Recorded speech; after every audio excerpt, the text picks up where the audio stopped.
Hi there folks, this is Matt with boulderfountain.com, and I'd like to welcome you to our workshop area for today.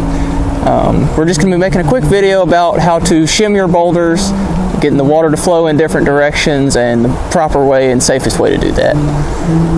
You can see we have one boulder here, and we use a lot of different things to shim these boulders. You can see we've got some of these faux GFRC rocks. They are unstained. I chose these just so you can really see what I'm doing. They stand out a little bit better.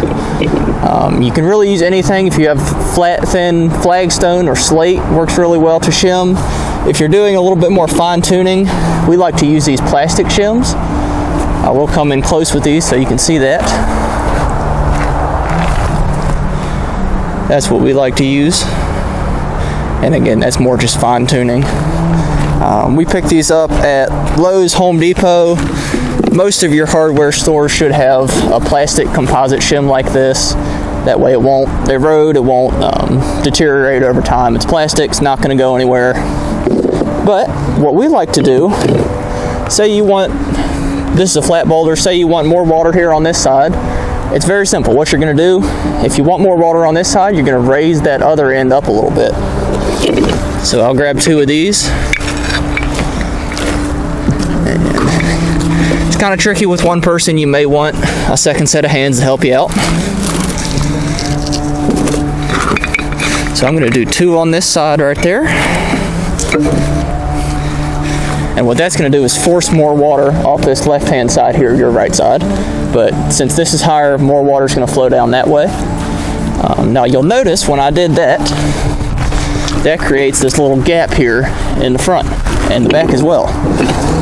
What we like to do then, for structural reasons, of course, when you shim, you always want to make sure it's not going to wobble in case somebody happens to stand up on it or something like that. But make sure it is stable, and you don't really want to have that gap. You want it to be supported completely across. So what we will do then, take some other stones and push it in there until it's tight. There's no gap there anymore.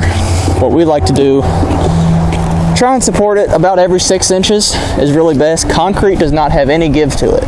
So if it were to give at all, that's going to be where you get cracking. So that's what these are for, just to prevent cracking. I'm going to do one on the back side here as well. And again, you'll just add that in there about every 6 inches. You don't want a bigger span than that. 6 is really the safest. Push that in there until it gets tight. That way the boulder cannot settle anymore. It's not going to sag down in the middle, and it won't crack that way. That's just a quick little video about shimming that we thought might be helpful for you. If you have any other questions about our products or installation, anything like that, feel free to give us a call. Our toll-free number is on the website, boulderfountain.com, or you can always email us, boulderfountain@gmail.com.